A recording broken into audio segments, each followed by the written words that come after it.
Hello student, MS classes में आप सबका स्वागत है।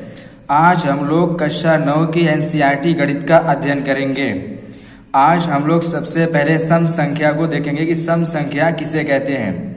ऐसी संख्याएं जो 2 से पूर्णतः विभाजित हो जाती है उसे हम लोग सम संख्या कहते हैं। जैसे 2, 4, 6, 8 इस तरीके से हम लोग जो संख्याएं 2 से पूर्णतः विभाजित हो जाए ऐसी संख्या को सम संख्या कहते हैं। इसके बाद हम लोग जो है विषम संख्या के बारे में देखेंगे कि विषम संख्या किसे कहते हैं।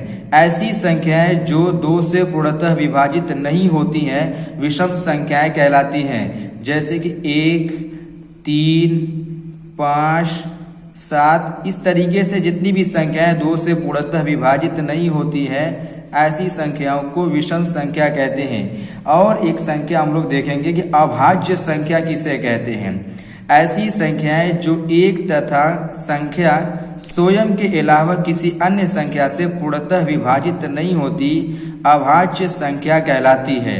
यानी इसका मतलब यह है कि जो संख्या केवल स्वयं से कटे या केवल 1 से कटे, जैसे कि हमारा 2 हो गया, इस तरीके से 3 हो गया, ये 5 हो गया, 7 है हमारा, इसी तरीके से 11 है, 13 है। इस तरीके से बहुत सारे ऐसी संख्याएं हैं जो केवल स्वयं से कटती हैं और 1 से कटती हैं। इन सब संख्याओं को हम लोग अभाज्य संख्या कहते हैं। ये हमारी कुछ संख्या पहले लेक्चर में रह गई थी जो कि आज हम लोगों ने इसको क्लियर कर लिया। अब इसके बाद हम लोग जो है उदाहरण नंबर 1 को देखेंगे कि उदाहरण नंबर 1 क्या कह रहा है। तो आइए उदाहरण नंबर 1 देखते हैं।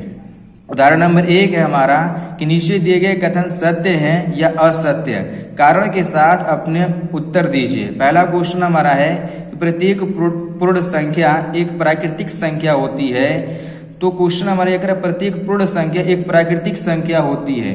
तो हम लोग को मालूम है कि जो हमारी पूर्ण संख्या होती है वो 0 से शुरू होती है, 1, 2, 3 इस तरीके से हमारी जाती है। और जो प्राकृतिक संख्या होती है वो 1 से शुरू होती है, 1, 2, 3 इस तरीके से। तो क्वेश्चन हमारा कह रहा है कि प्रत्येक पूर्ण संख्या एक प्राकृतिक संख्या होती है। तो हम लोग यहाँ पर देख रहे हैं कि पूर्ण संख्या तो 0 से शुरू हो रही है, लेकिन हमारी प्राकृतिक संख्या में केवल 1 से शुरू हो रहा है, इसीलिए ये कथन हमारा जो है असत्य है।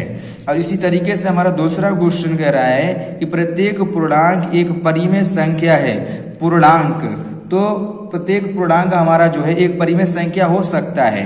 जैसे कि अभी यहाँ पर हम लोगों ने लिखा था कि 0, इसी तरीके से 1, 2, 3 ये जितने भी पूर्णांक हैं हम लोग सबके बटा में जो है 1 लिख सकते हैं। जैसे 0 के बटा में भी 1 लिख सकते हैं हम लोग। इसी तरीके से अन्य जितनी भी संख्या होंगी सबके बटा में हम लोग 1 लिख सकते हैं। इसीलिए 0 भी एक हमारी परिमेय संख्या होती है, क्योंकि अभी हम लोगों ने पिछले लेक्चर में परिमेय संख्या और अपरिमेय संख्या किसे कहते हैं उसमें हम लोगों ने देखा था।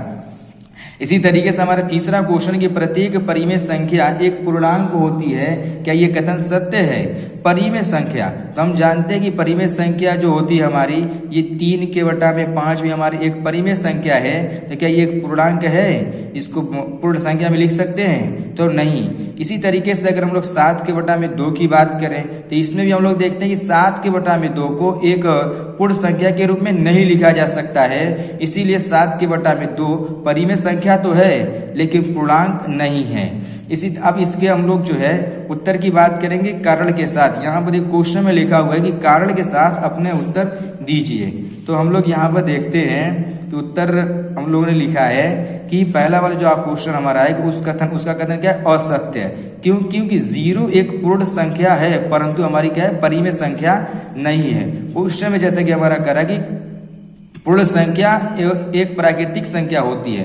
तो पूर्ण संख्या एक प्राकृतिक संख्या होती है, उसका कारण हमने यहाँ पर दिखा हुआ क्योंकि 0 एक पूर्ण संख्या तो है परंतु प्राकृतिक संख्या नहीं है। इसी तरीके से दूसरा क्वेश्चन जो हमारा था कि पूर्णांक जो है परिमेय संख्या हो, तो तो यहाँ पर इसका कथन अभी मैंने बताया था सत्य है, क्योंकि सभी पूर्णांकों के बट्टे में हम लोग जो है 1 लिख सकते हैं।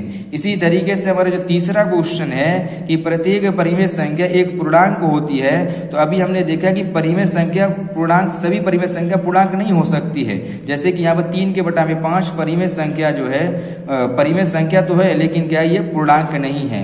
लेकिन अगर हम लोग इस तरीके से 10/2 की बात करें, ये हमारा परिमेय संख्या है लेकिन ये पूर्णांक भी है, तो हर परिमेय संख्या को पूर्णांक के रूप में नहीं लिख सकते।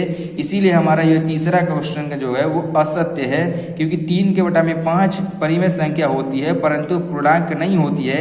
इसी तरीके से 3/5 ही नहीं, बहुत सारी ऐसी संख्या हम लोग ले सकते हैं, जैसे हमारा 8/में जो है 3 हो गया, या इसी तरीके से हमारा जो है 9/7 हो गया। ये सब परिमेय संख्या है, लेकिन हमारी ये सब परिमेय संख्या पूर्णांक नहीं है, तो इसीलिए हमारा तीसरा कथन जो है वो असत्य है। तो आगे हम लोग जो है अगला क्वेश्चन हम लोग अब देखेंगे, अगला उदाहरण अगले वीडियो में।